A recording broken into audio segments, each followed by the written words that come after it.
దేవుని మహాకృపను బట్టి మరొక ఆదివారం ఆయన సన్నిధిలో మనం ఆయన జ్ఞాపకం చేసుకోవడానికి దేవుడు చక్కని అవకాశము ఇచ్చి ఉన్నాడు.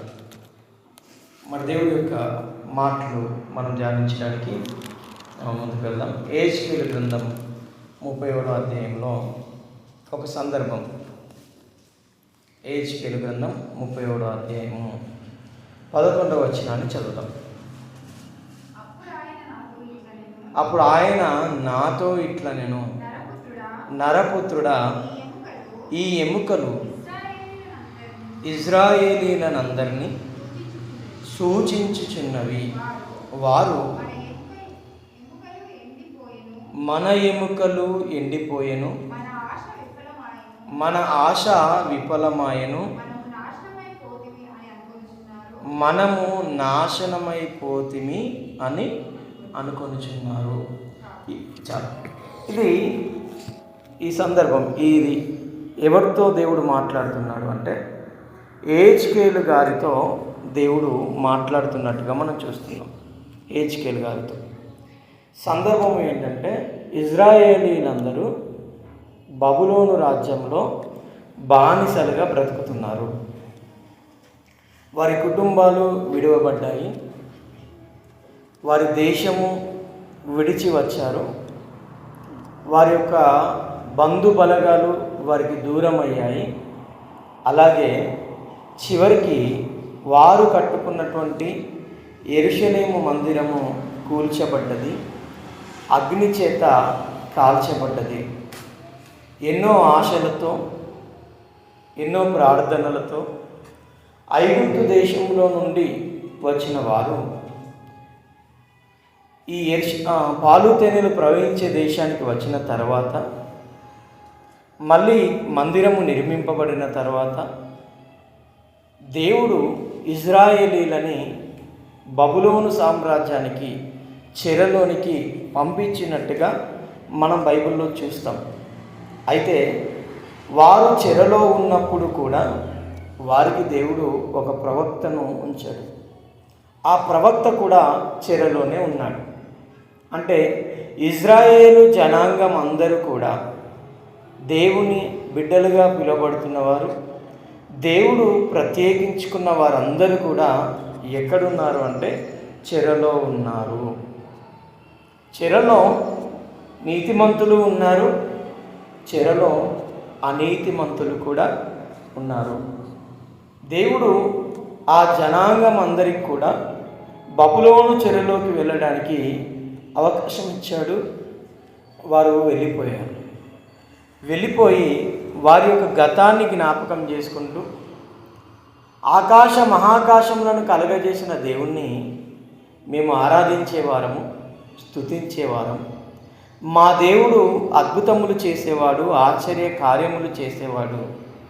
కానీ మేము దేవుణ్ణి సరిగ్గా అర్థం చేసుకోనందున, దేవుడికి వ్యతిరేకంగా మేము జీవించినందున ఇదిగో ఈరోజు మాతో పాటు కూడా నీతిమంతులు కూడా బానిసత్వంలోకి వచ్చేసారు, చెరలోకి వచ్చేసారు. ఇక మా జీవితాలన్నీ కూడా అయిపోయాయి అనే ఒక నిరాశలోకి, ఒక నిస్పృహలోకి వెళ్ళి కృంగిపోతూ ఉన్నటువంటి సందర్భము అది. వారిని గురించి ప్రవక్త కూడా ఇబ్బంది పడుతూ, బాధపడుతూ, దేవా ఏంటి మా పరిస్థితి అని ప్రార్థన చేస్తున్నప్పుడు యెహెజ్కేలు గారిని దేవుడు పిలుస్తూ 37వ అధ్యాయం 1వ వచనంలో ఇలా అంటాడు. యెహోవా హస్తము నా మీదికి వచ్చింది, నేను ఆత్మవశున్నై ఉండగా యెహోవా నన్ను తోడుకొని పోయి ఎముకలతో నిండి ఉన్న ఒక లోయలో నన్ను దింపెను. యెహెజ్కేలు గారు ఆత్మవశుడై ఉన్నాడు. ఎప్పుడు ఆత్మవశుడమై ఉంటాము అంటే దేవుడి సన్నిధిలో ఆయన్ను ఆరాధిస్తున్నప్పుడు, దేవుడి సన్నిధిలో ఆయన్ను ప్రార్థన చేస్తున్నప్పుడు, ఆయన జ్ఞాపకాలను మనం నెమరు వేసుకుంటున్నప్పుడు మనము దేవుడితోనే సంబంధాన్ని కలిగి ఉంటాము. వాస్తవానికి బబులోనులో అందరూ చెరలోనే ఉన్నారు. ఇజ్రాయేలీలు ప్రార్థన చేద్దాము అన్న వాళ్ళకి మనసు రావట్లేదు. ఎందుకంటే వాళ్ళ శ్రమ అంత భయంకరమైనది. అందుకే వాళ్ళు ఒక నిర్ణయం తీసుకున్నారు. ఏమని అంటే, మన ఎముకలు ఎండిపోయేను, మన ఆశ విఫలమాయెను, మనము నాశనమైపోతిమి అని. ఇక మా జీవితం అయిపోయింది, ఇక మేము మృతి పొందిన వారముగా ఉన్నాము, ఇక మాకు ఆశే లేదు అనే ఒక నిరాశలోకి వాళ్ళు వెళ్ళిపోయారు. ఇక వాళ్ళ జీవితంలో ఏ అవకాశము లేదు, ఏ మార్గము వారికి లేదు. ఎందుకంటే వారున్న దేశము చెరపట్టబడింది, ఆ యెరూషలేము కాల్చబడింది. ఇంకా ఎవరు కూడా అక్కడ నివాసం చేసే పరిస్థితి లేదు. బబులోను రాజ్యంలో వీళ్ళు చెరలో ఉన్నారు, మమ్మల్ని ఎవరు విడిపిస్తారనే ధైర్యం కూడా వాళ్ళకి లేదు. అంత బలహీనమైన స్థితిలో వాళ్ళది వాళ్ళు మూలుగుతూ, వాళ్ళది వాళ్ళు మాట్లాడుకుంటూ ఉన్నప్పుడు వారి యొక్క మూలుగులను, వారి యొక్క బాధను, వారి యొక్క కన్నీళ్లను దేవుడు మళ్ళీ చూచి నిర్ణయం తీసుకుంటున్నాడు. వారి యొక్క బాధను గురించి, వారి యొక్క పరిస్థితిని గురించి హెజ్కేలు గారు కూడా ప్రార్థనలో పరవశుడై ఉన్నప్పుడు దేవుడు ఆయనతో మాట్లాడుతున్నాడు. ఆ ప్రార్థనలోనే ఆయనతో మాట్లాడుతున్నాడు. ఎలా మాట్లాడుతున్నాడంట, ఆయన ఆత్మవశుడై మరి ఆయన్ను ఆరాధిస్తున్నాడా, ఆయన్ను ప్రార్థిస్తున్నాడా ఇక్కడ చెప్పబడలేదు. కానీ హెజ్కేలు మాత్రము ఆత్మవశుడై ఉన్నాడు. ఆయన ప్రార్థించవచ్చు, ఆయన ఆరాధించవచ్చు, ఆయనను కీర్తించవచ్చు, ఆయనను స్తుతించవచ్చు. ఆయన ఒక్కడిగానే ఉన్నాడు. ఎవరు? హెజ్కేలు. ఏ పరిస్థితుల్లో ఆయన ఉన్నాడో తెలియదు, కానీ ఆయన మాత్రము ఆత్మవశుడయ్యే ఉన్నాడు. అయితే ఆత్మవశుడై ఉన్నప్పుడు ఆ ఆత్మతో దేవుడు మాట్లాడుతున్నాడు. ఏం చేస్తున్నాడంటే, ఆయన్ను తీసుకొని వెళ్ళి ఒక ఎముకలు నిండి ఉన్న ఒక లోయలో ఆయన్ను దింపాడట. ఆ దర్శనాన్ని ఆయన చూస్తున్నాడు. హెజ్కేలు ఆత్మవశుడై దేవుడి సన్నిధిలో ఉన్నప్పుడు, దేవుడి సన్నిధి అనగానే మళ్ళీ యెరూషలేము ఆల్రెడీ కాల్చబడింది కదా, ఆల్రెడీ కూలగొట్టబడింది కదా, ఏంటి అనే ప్రశ్న మనకు వస్తుంది. మనం ఎక్కడ మనస్ఫూర్తిగా హృదయంతో దేవుణ్ణి ఆరాధిస్తామో అక్కడ దేవుడి సన్నిధి మనతో ఉంటుంది. అక్కడ మనం 100 మంది ఉన్నామా, మనము కొన్ని కుటుంబాలుగా ఉన్నామా, మనం ఒక్కరము ఉన్నామా అనేది దేవుడికి ముఖ్యమైనది కాదు. కానీ మనం హృదయము దేవుడితో ఎలా ఉంది అనేది అక్కడ ప్రాముఖ్యమైనది. సో అలా హెజ్కేలు గారు బబులోనులోనే ఉన్నాడు, చెరలోనే ఉన్నాడు, కానీ ఆత్మవశుడై ఉన్నాడు. ఏం నేర్చుకోవాలి మనం? ఏం నేర్చుకోబోతున్నాం ఇక్కడ అంటే, మన పరిస్థితులు ఎలా ఉన్నా, మన స్థితిగతులు ఎలా ఉన్నా, మనం ఎంత దీనస్థితిలో ఉన్నా, ఎంత నిరాశ నిస్పృహలో ఉన్నా, మనం దేవుడితో సంబంధాన్ని కలిగి ఉండాలి. అక్కడ వాళ్ళు చెరలోనే ఉన్నారు, వాళ్ళు బాధలోనే ఉన్నారు, వాళ్ళు కష్టాలు కన్నీళ్ళ గుండానే వెళుతున్నారు. కానీ హెజ్కేలు గారు ఆత్మవశుడై ఉన్నాడు. అంటే దేవుడితో మన సంబంధాన్ని ఏది కూడా తెగగొట్టడానికి అవకాశం లేదు. అయ్యో నేను ఒంటరిగానే ఉన్నాను అని అనుకోవడానికి లేదు. ఆ ఒంటరిగా నువ్వు ఉన్న స్థలంలో నీ దేవుడితో నువ్వు సంబంధాన్ని కలిగి ఉంటే, నీ దేవుడితో నువ్వు సరైనటువంటి సావాసాన్ని కలిగి ఉంటే, అక్కడ ఆయనతో ఆయన మాట్లాడుతున్నాడు. ఆయన ఆత్మవశుడై ఉండి ప్రార్థనలో ఉన్నాడో ఎలా ఉన్నాడో తెలియదు, కానీ ఆత్మవశుడై ఉన్నాడు. అయితే ఆయన తీసుకొని ఒక పెద్ద ఎముకల గుహలోకి, ఎముకలు ఎక్కడైతే నిండి ఉంటాయో ఆ గుహలోకి, ఆ లోయలోకి ఆయన తీసుకుని వెళ్ళారంట. బహుశా ఆ స్థలములో పూర్వము యుద్ధము జరిగి ఉండొచ్చు. ఆ యుద్ధములో అందరూ మరణించి ఉండొచ్చు. అయితే ఆ మరణించిన వారి ఎముకలన్నీ ఆ లోయలో అలాగే పడిపోయి ఉన్నాయి. అయితే ఆ లోయలోకి హెజ్కేలు గారిని దేవుడు తీసుకెళ్ళాడు. ఆయన వాటి మధ్య నన్ను ఇటు అటు నడిపించుచున్నాడు. ఆయన అనుభవాన్ని చెబుతున్నాడు. ఆత్మవశుడై ఉన్నప్పుడు హెజ్కేలు గారిని దేవుడు ఆ లోయలోకి తీసుకెళ్ళి ఆ లోయ అంతా తింపుతున్నాడంట. ఆ లోయ ఎక్కడ చూసినా ఆయన కనబడుతుంది ఏంటంటే అస్థిపంజరాలతో, ఎముకలతో కనబడుతుంది. ఇదిగో చేతి ఎముకలు ఒకవైపున పడిపోయి ఉన్నాయి, కాలు ఎముకలు ఒకవైపున పడిపోయి ఉన్నాయి, పుర్రె మరొక వైపున పడిపోయింది. ఒక భయానకమైనటువంటి పరిస్థితి. ఒక భయానకమైనటువంటి పరిస్థితి. అలాంటి భయంకరమైనటువంటి స్థలంలో దేవుడు యెహెజ్కేలు గారిని నడిపిస్తూ ఉన్నాడు. అదంతా చూపిస్తూ ఉన్నాడు.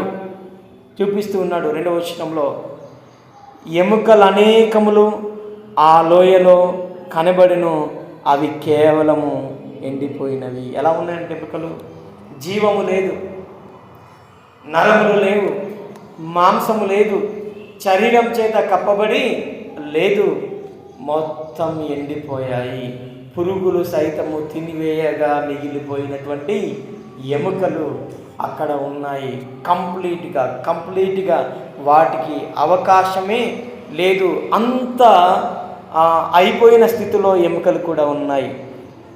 ఆయన నరపుత్రుడా, ఇవన్నీ నాకు చూపించి దేవుడు నాతో మాట్లాడుతున్నాడు అని యెహెజ్కేలు గారు చెబుతున్నాడు. ఏమనంటే పిలుస్తున్నాడంట ఆయన్ని, నరపుత్రుడా, ఎండిపోయిన ఈ ఎముకలు బ్రతకగలవా అని నన్ను అడిగాడు. అండి, సిచ్యువేషన్ని ఒకసారి ఊహించుకోండి. అయితే తీసుకెళ్తే ఒక మంచి ప్రదేశానికైనా తీసుకెళ్ళాలి, ఒక కొండ మీదకైనా తీసుకెళ్ళాలి, కానీ ఒక భయానకరమైనటువంటి ఒక స్థలంలోకి తీసుకెళ్ళి ఆయనతో దేవుడు ఇలా మాట్లాడుతున్నాడు. ఆ పరిస్థితిని అంతా చూపించి ఆయన్ని ఒక ప్రశ్న ఇస్తున్నాడంట దేవుడు. నరపుత్రుడా, ఎండిపోయిన ఈ ఎముకలు బ్రతకగలవా అంటున్నాడు. ఇప్పుడు మనిషిగా మన ఆలోచన విధానం ఏమిటి అంటే, అదే మనల్ని కనుక అడిగితే ఏమంటాం అంటే, బ్రతకలేవు ప్రభువా అని కంపల్సరీ అంటాం. ఎందుకు అంటాం? ఆల్రెడీ అవి ఎండిపోయాయి, వాటికి ఏ ఆధారము ఏ అవకాశము లేదు. ఒక మనిషిగా మనం చెప్పే మాట అదే, ఇక అవకాశము లేదు అని. కానీ ఆయన చెబుతున్నాడు, ప్రభువా యెహోవా, అది నీకే తెలియనని నేనంటిని. అంటే ఒక భక్తిగా ఉన్నవాడు, దేవుడితో సావాసంలో ఉన్నవాడు, దేవుడితో అన్యోన్య బంధము కలిగి ఉన్నవాడు ఎలా మాట్లాడతాడు అంటే, ఇక అంతా అయిపోయింది అని ఎప్పటికీ అనుకోడంట. నిజానికి యెహెజ్కేలు గారు చెరసాల్లోనే ఉన్నాడు, బందీగానే ఉన్నాడు ఆయన కూడా. కానీ ఆయన మాటలు ఆయన యొక్క అంటే బానిసత్వాన్ని జ్ఞాపకం చేయట్లేదు. ఆయన బానిసత్వములో ఉన్న, ఆయన బందీగా ఉన్న, దేవుడితో చక్కని సావాసంలో ఉన్నాడు. ఇంకా దేవుడు ఏదో చేయబోతాడు అనే నిరీక్షణ కలిగి ఉన్నాడు. అందుకే ఆయన సమాధానం ఎంత బహు గొప్పగా ఉంది అని అంటే, అది నీకే తెలియను ప్రభువా. ఈయన సొంతగా ఏ సమాధానం చెప్పట్లేదు, ఈయన సొంతగా ఏ ఆలోచన చేయడం లేదు. దేవా, నీకే తెలుసు అని చెబుతున్నాడు 4వ వచనంలో. అందుకు ఆయన ప్రవచనమెత్తి, ఎండిపోయిన ఈ ఎముకలతో ఇట్లను అని మళ్ళీ యెహెజ్కేలు గారితో దేవుడు చెప్తున్నాడు, ఎండిపోయిన ఎముకలరా, యెహోవా మాట ఆలకించుడి. ఈ ఎముకలకు ప్రభువైన యెహోవా సెలవిచ్చినదేమనగా, మీరు బ్రతుకున్నట్లు నేను మీలోకి జీవాత్మను రప్పించుచున్నాను. చర్మము కప్పి మీకు నరములనిచ్చి మీ మీద మాంసము పొదిగి చర్మము మీద కప్పెదను. మీలో జీవాత్మనుంచగా మీరు బ్రతుకుదురు. అప్పుడు నేను యెహోవానై ఉన్నానని మీరు తెలుసుకొందురు. ఆయన ఏం ఆజ్ఞాపించట్లేదు. దేవుడు ఏమంటున్నాడంటే, ఎవరైతే ఆయనతో సావాసాన్ని కలిగి ఉన్నారో, ఎవరైతే ఆత్మవశుడై దేవుడితో సంబంధాన్ని కలిగి ఉన్నాడో, ఆయనతో ఆ కార్యాన్ని చేపిస్తున్నాడు దేవుడు. బహుశా యెహెజ్కేలు గారిని కూడా పిలవకుండా ఆ లోయలో ఉన్న ఎముకలకు జీవాన్ని ఇవ్వగలడు, ఆ ఎముకలకు చర్మాన్ని ఇవ్వగలడు, ఆ ఎముకలకు నరములను ఇవ్వగలడు, ఆ ఎముకలకు మాంసాన్ని ఇవ్వగలడు. కానీ ఎవరైతే ఆశతో కనిపెట్టుకొని ఉన్నారో, ఎవరైతే దేవుణ్ణి అడుగుతూ ఉన్నారో, ఎవరైతే దేవుణ్ణి గోజాడుతూ ఉన్నారో, ఎవరైతే దేవుడితో బలమైనటువంటి సంబంధాన్ని కలిగి ఉన్నారో, ఆయన్ని కూడా ఘనపరచాలని, ఆయన్ని కూడా నిలబెట్టాలని, ఆయన్ని కూడా బలపరచాలని దేవుడు కోరుకుంటున్నాడు. దేవుడు కోరుకుంటున్నాడు. అందుకే హెజ్కేలు గారి ద్వారా ప్రవచనాన్ని చెప్పిస్తున్నాడు. ఇలా నువ్వు ప్రవచనం చెప్పు అని చెప్తున్నాడు. అప్పుడు ఆయన చెప్పాడు ఏమని? ఎండిపోయిన ఎముకలారా యెహోవా మాట ఆలకించండి. ఎవరితో మాట్లాడుతుంది ప్రవచనం? మనం అనుకుంటాం, అయ్యో మన ముందు ఎవరు లేరు కదా, ఎవరికి వాక్యం చెప్పాలి. అప్పుడప్పుడు కూర్చున్న మీరు కూడా అనుకుంటారు, అయ్యో మేము ఇంతే మంది ఉన్నాం కదా అని మనం అనుకుంటాం. కానీ మాట, దేవుని వాక్కు జీవం కలిగిన మనుషుల కొరకే కాదు, జీవము లేని ఎముకలతో కూడా దేవుడు మాట్లాడుతున్నాడు. ప్రవచనం బ్రతుకున్న మనుషుల కొరకే కాదు, ఎండిపోయిన ఎముకలకు కూడా ప్రవచనం. అంటే దేవుడు ఎంత గొప్పవాడో, ఆయన మాట ఎంత గొప్పదో, ఆయన మాటలో ఎంత శక్తి ఉన్నదో, ఎంత బలమున్నదో, ఎంత జీవం కలిగిందో మనకి ఈ మాట ద్వారా అర్థం చేసుకోవాలి. ఎముకలతో మాట్లాడడం ఏంటి? ఆలోచించండి. దేవుడి మాట ఎముకలతో మాట్లాడడం ఏంటి? వాటికి వినబడుతుందా? వాటికి కనబడుతుందా? అసలు వాటి పరిస్థితి ఏంటి? వాటికి ప్రవచనం చెప్పడం ఏంటి? వాటికి వాక్కును చెప్పడం ఏంటి? ఆలోచించండి. అంటే నీ చేతిలో నా చేతిలో ఉన్నటువంటి దేవుడి మాటలు, పరిశుద్ధాత్మ ప్రేరణ చేత రాయబడినటువంటి మాటలు ఎంత శక్తి కలిగినటువంటి మాటలు అంటే, ఎండిపోయిన ఎముకలకు సైతం జీవము పోసే అంత శక్తి కలిగినటువంటి మాటలు. ఆ మాటలు ఈరోజు దేవుడు మన చేతుల్లో పెట్టాడు. అందులో ఎన్నో ప్రవచనాలు అది నిన్ను దేవుడు మాట్లాడు అని చెబుతున్నాడు. కానీ అది చదివే టైం, దానికి సమయాన్ని ఇచ్చే సమయం మనకి లేదు, దాన్ని వినేయడానికి ఇచ్చే సమయము మనకి లేదు. అంటే మన ఆధ్యాత్మిక జీవితాలు ఎంత కుంటుపడిపోయినాయో మనం అర్థం చేసుకోవాలి. మన యొక్క ఆధ్యాత్మిక పరిస్థితి ఎంత బలహీనంగా ఉందో మనం అర్థం చేసుకోవాలి. ఎందుకంటే ప్రవక్తను హెజ్కేలును నిలబెట్టి నువ్వు మాట్లాడు అని చెప్తున్నాడు. అంత శక్తి కలిగిన మాటలు ఈరోజు 66 గ్రంథాల పుస్తకాల్లో మన చేతుల్లో ఉంది. ఒకరింట్లో ఒక బైబిల్ కాదు, ఎన్ని బైబిల్ ఉన్నాయో. ఏంటివి ఆ మాటలు అంటే, ఎండిపోయిన ఎముకకు జీవాన్ని పోసే మాటలు. అంత శక్తి కలిగినటువంటి మాటలు దేవుడు ఈరోజు మన చేతుల్లో పెట్టేశాడు. హెజ్కేలు గారి కాలంలో లేవు. ఇలా గ్రంథస్థాలుగా అన్ని గ్రంథాలు ఒకే దగ్గర లేవు. కేవలం ధర్మశాస్త్రమే ఉన్నది. ఆ ధర్మశాస్త్రము సైతము ఆ చెరసాలలో వారితో ఉన్నదో లేదో తెలీదు. అలాంటి పరిస్థితుల్లో ఆయనతో దేవుడు ప్రవచనాన్ని చెప్పిస్తున్నాడు. ఇదిగో ఇలా ప్రవచనం చెప్పు, ఎండిపోయిన ఎముకలారా యెహోవా మాట వినండి. ఈరోజు మన యొక్క నిరాశ, మన యొక్క బలహీనమైనటువంటి పరిస్థితి, మన జీవితంలో ఇక అంతా అయిపోయింది, ఇక చిగురించడానికి ఏమీ లేదు అన్నదానికి నిదర్శనం ఎండిపోయిన ఎముకలు. ఇజ్రాయేలీలు అంటున్నారు కదా వారి గురించి, మన ఎముకలు ఎండిపోయేను అంటున్నారు.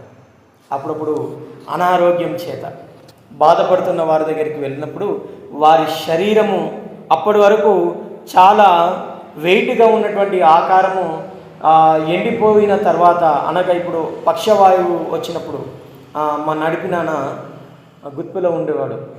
ఆయనకి ఆరోగ్యంగా ఉన్నప్పుడు చాలా బలంగా ఉన్నాడు.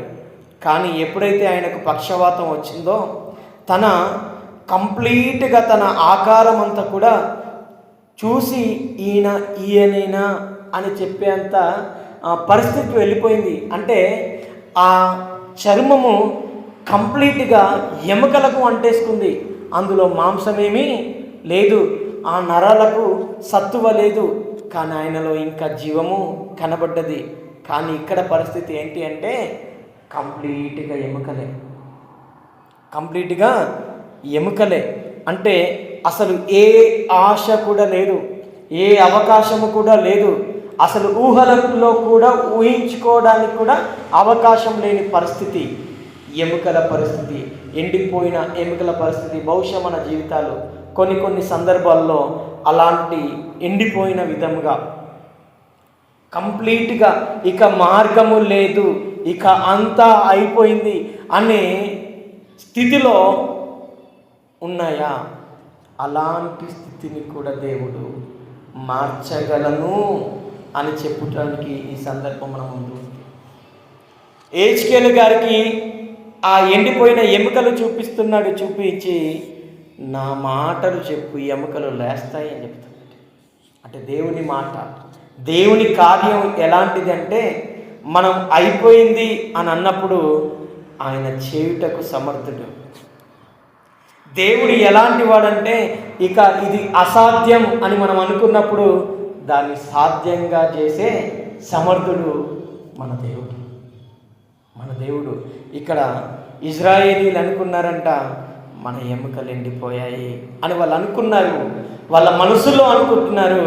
వారి మనసును అర్థం చేసుకున్న దేవుడు, వారి మనసును చూసిన దేవుడు హెజ్కేలును తీసుకెళ్ళి ఎముకలనే చూపిస్తున్నాడు. ఏదైతే వాళ్ళ మనసులో అనుకున్నారో ఆ ఎముకలను ఆ లోయలో హెజ్కేలుతో చూపించి మాట్లాడు, ప్రవచనం ఎత్తి చెప్పు, ఇదిగో ఇవన్నీ లేస్తాయి, లేవాలి అని ప్రవచనం చెప్పు అని చెప్పాడు. చెప్పి ఇదిగో నేను ఆ ఎముకలతో, చర్మముతోనూ మాంసంతోనూ నరములతోనూ వాటిని కప్పుతాను, అంతటితో సరిపోదు. ఎముకలు ఉన్నాయి, నరాలు వచ్చాయి, మాంసం వచ్చింది, చర్మము వచ్చింది. కానీ ఇవి ఉంటేనే మనిషి అని అనరు. శవానికి కూడా ఏముంటాయి? ఎముకలు ఉంటాయి. శవానికి కూడా నరం ఉంటుంది, శవానికి కూడా మాంసం ఉంటుంది, శవానికి కూడా చర్మము ఉంటుంది. కానీ శవానికి ఏమి లేదు అంటే ఆత్మ లేదు, శక్తి లేదు. అదే దేవుడు ఏం చేస్తున్నాడు అంటే, ఇక్కడ జీవాత్మను నేను వారికి రప్పించెదను, వారిలోనికి నేను మీలోనికి, మీరు బ్రతుకున్నట్లు నేను మీలోనికి జీవాత్మను రప్పిస్తాను అని చెప్తున్నాడు. అంటే ఆత్మ ఎవరిలోనైతే ఉంటుందో, ఎవరిలోనైతే జీవాత్మ ఉంటుందో వారు ఎండిపోయినా తిరిగి లేవగలుగుతారు. ఎందుకు ఇంత కార్యం దేవుడు చేస్తున్నాడంట? నేను యెహోవానై ఉన్నానని మీరు తెలుసుకుంటారు. 7వ వచనం, ఆయన నాకు ఇచ్చిన ఆజ్ఞ ప్రకారం నేను ప్రవచించుచుండగా గడగడ మను ధ్వని ఒకటి పుట్టెను. అప్పుడు ఎముకలు ఒకదానితో ఒకటి కలుసుకొనెను.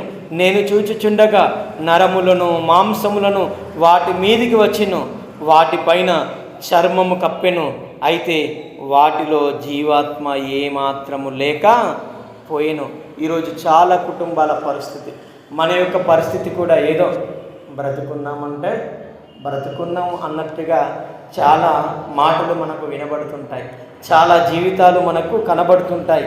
ఎందుకంటే వాటిలో ఏమి లేదు అంటే, ఆ రోజు ఆ ఎముకల్లో జీవింపజేసే జీవాత్మ లేదు.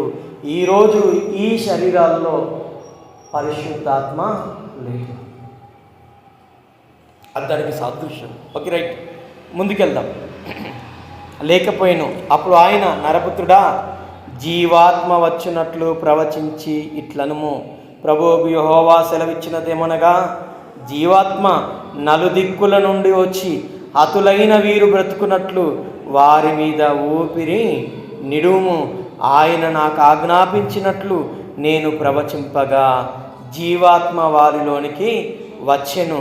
వారు సజీవులై లేచి లెక్కింప శక్యము కాని మహాసైన్యమై నిలిచి.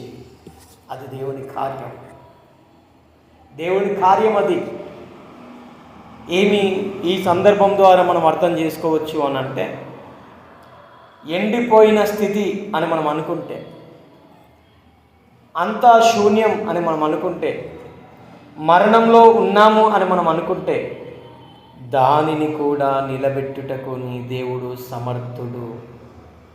ఆయనతో మనము అంత భక్తిగా ఉంటే, ఆయనతో అంత సావాసంగా ఉంటే ఆయనకు అసాధ్యమైనది ఏది లేదు.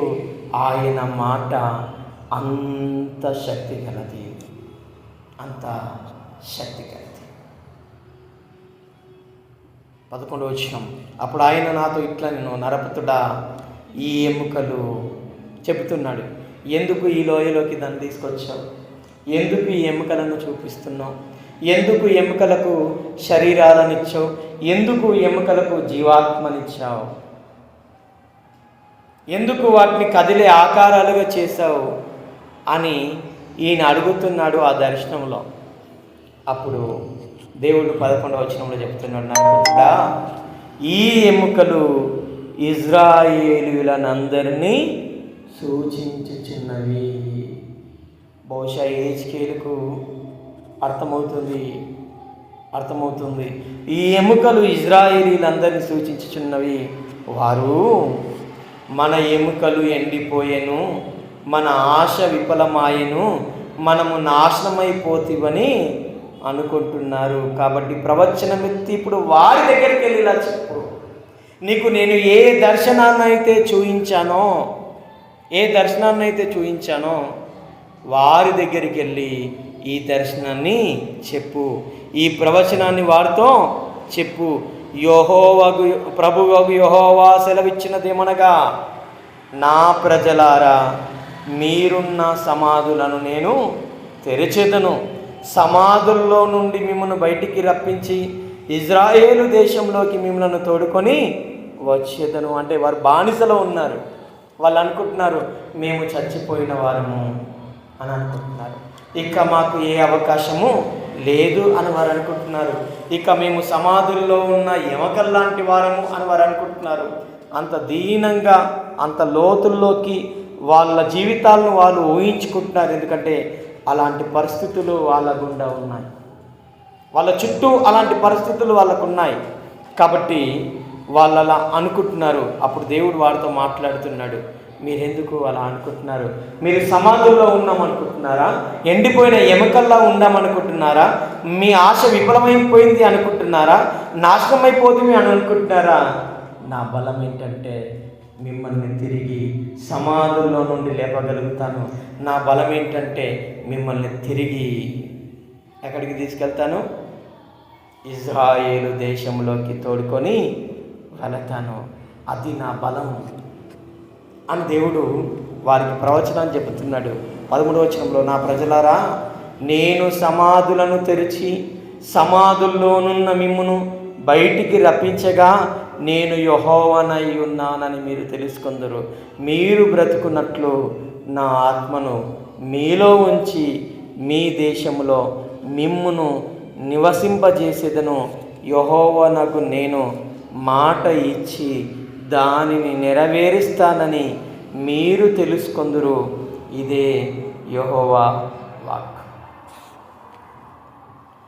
దేవుడు తన బిడ్డలని విడుస్తున్నట్టుగా మనం చూడట్లేదు. దేవుడు బానిసత్వంలోకి, చెరలోకి వెళ్ళడానికి అవకాశం ఇచ్చాడు, కానీ వాళ్ళను వదిలించుకోవాలి అని అనుకోవట్లేదు. చాలా సందర్భాల్లో మన జీవన ప్రయాణంలో మనకు తెలియకుండానే మన స్థితిగతులన్నీ మారిపోతుంటాయి. మనకు తెలియకుండానే మన పరిస్థితులన్నీ మారిపోతుంటాయి. మనకు తెలియకుండానే అసలు ఏంటి జీవితం అన్నట్టుగా మనకు అనిపిస్తుంది. మనకు తెలియకుండానే అయ్యో అసలు మేము బ్రతుకున్నామా, చచ్చిపోయామా, అసలు ఏంటి మా పరిస్థితి అని అనిపించే పరిస్థితులు గుండా దేవుడు మనల్ని నడిపిస్తూ ఉంటాడు.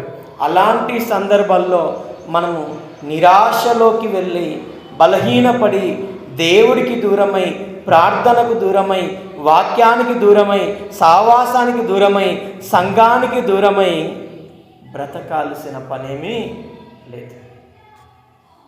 ఆ చెరసాలలో కూడా హెజ్కేలు గారు దేవుడు ఆత్మవశుడై ఉన్నాడు అంటే మనకు ఆయన మాదిరి. మన పరిస్థితులు ఎలా ఉన్నా, మన స్థితిగతులు ఎలా ఉన్నా, మన చుట్టూ ఉన్న వాతావరణం ఎలా ఉన్నా, మనకు దేవుడితో కనెక్షన్ కరెక్ట్గా ఉంటే చాలు. దేవుడితో సంబంధం కలిగి ఉండడానికి మన డబ్బులు అవసరం లేదు. దేవుడితో సంబంధాన్ని కలిగి ఉండడానికి మన బంధువులు అవసరం లేదు. దేవుడితో సంబంధాన్ని కలిగి ఉండడానికి మన రక్త సంబంధికులు అవసరం లేదు. దేవుడితో సంబంధాన్ని కలిగి ఉండడానికి ఈ లోకంలో ఏది అవసరం లేదు. నువ్వు ఉన్న స్థలంలో మనస్ఫూర్తిగా దేవా అని అనగలిగితే చాలు. ప్రతిరోజు ప్రార్థనలో, ప్రతిరోజు వాక్యంలో, ప్రతిరోజు ఆధ్యాత్మికంగా నువ్వు ఆయనతో అంటిపెట్టుకొని ఉంటే నువ్వు ఏ స్థితిలో ఉన్నా ఆయన నీతో మాట్లాడతాడు. ఆయన నీతో మాట్లాడతాడు. ఆయన నిన్ను బలపరుస్తాడు. ఆయన నిన్ను నిలబెడతాడు. ఆయన నిన్ను ముందుకు నడిపిస్తాడు. నువ్వు ఊహించిన దానికంటే, నువ్వు ఆలోచించిన దానికంటే ఎత్తైన స్థితిలో ఆయన మనల్ని ఉంచుతాడు. ఇజ్రాయేలీలు అనుకుంటున్నారు ఇక అంతా అయిపోయింది,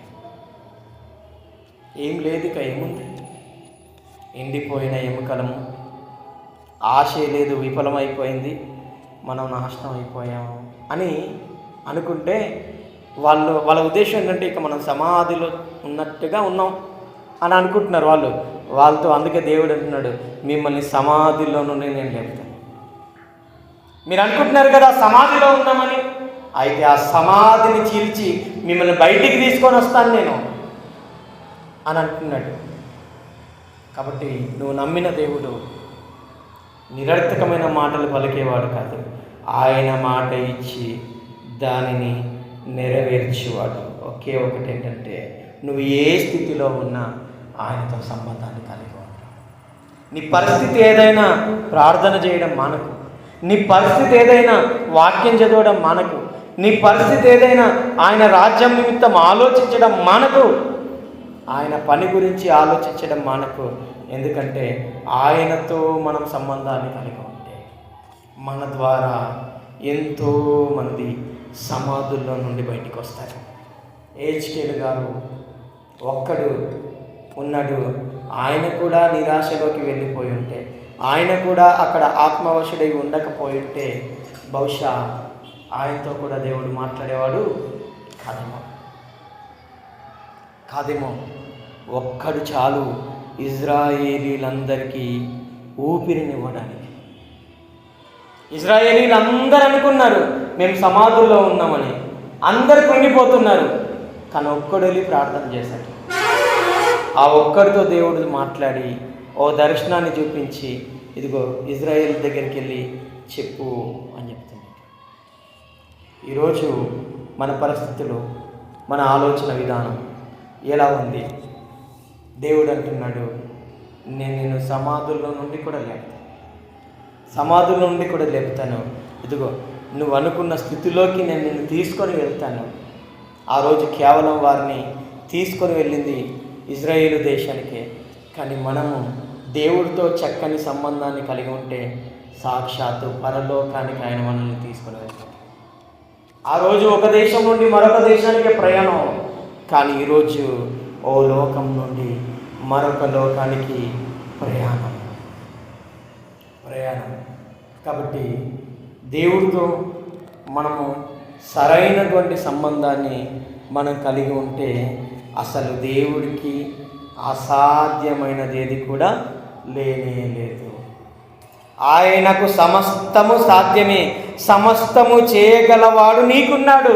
ఆ సమస్తము చేయగలవాడితో నువ్వు సమాధానంగా ఉండగలిగితే, ఆ సమస్తాన్ని చేయగలిగినటువంటి అసాధ్యాన్ని కూడా సాధ్యంగా మార్చే దేవుడితో నువ్వు కరెక్ట్గా సావాసాన్ని కలిగి ఉంటే నువ్వు అనుకున్నవన్నీ అనుకున్నట్టుగానే అవుతాయి. అనుకున్నట్టుగానే అవుతాయి. ఎందుకంటే ఆకాశ మహాకాశాలను కలిగించే ఆయన పాదాలు మనం పట్టుకున్నాం. లోకంలో ఎవరూ చేయలేంది ఆయన మాత్రము చేయగలడు. చివరిగా ఒక మాట చూసుకొని ముగించుకుందాం. కీర్తనల గ్రంథం 126వ అధ్యాయం, కీర్తనలు 126వ అధ్యాయంలో 5-6 వచనాలు మనం చూస్తే, కన్నీళ్లు విడుచుచు విత్తువారు సంతోష గానముతో పంట కొయ్యుదురు, పిడికెడు విత్తనములు చేత పట్టుకొని ఏడ్చుచూ పోవు విత్తువాడు సంతోషగానము చేయుచు పనులు మోసుకొని వచ్చును. ఈరోజు మన పరిస్థితి కన్నీళ్లతో ఉందేమో, ఈరోజు మన పరిస్థితి బాధతో ఉందేమో, ఏడుపుతో ఉందేమో, అయినా పర్లేదు, కొనసాగించు జీవన ప్రయాణం. ఎందుకంటే ఈరోజు నువ్వు కన్నీళ్లతో ప్రయాణం చేస్తున్నా దేవుడు సంతోషగణంతో పంటను కోసే రోజు నీకు ఇవ్వబోతున్నాడు. ఇదిగో ఈరోజు పిడికెలు విత్తనములే నా దగ్గర ఉన్నాయని నువ్వు అనుకుంటే దేవుడు పెద్ద ఏంటంటే సంతోషగానం చేయొచ్చు పనులు మోసుకుపోయే పరిస్థితి మనకి ఇవ్వబోతున్నాడు. మన ఆర్థిక పరిస్థితులు, మన స్థితిగతులు, మన ఆలోచన విధానాలు, మన చుట్టూ ఉన్న పరిస్థితులు చిన్నగా మనకు కనబడుతున్నాయి. కానీ నీ దుఃఖాన్ని, నీ కన్నీళ్లను దేవుడు చూస్తున్నాడు. ఆయనతో సావాసాన్ని మనం కొనసాగించగలిగితే సంతోషంతో పంట కోస్తాం, సంతోషంతో పనులు మోసుకొని వెళ్తాం. కాబట్టి లాభమే దేవుడిస్తాడు తప్ప నష్టము ఆయన ఇవ్వడు. దేవుడిచ్చిన మాటలు మన హృదయంలో ఫలింపచేయుగాక. ఆమేన్. ప్రార్థన చేసుకుంటాం.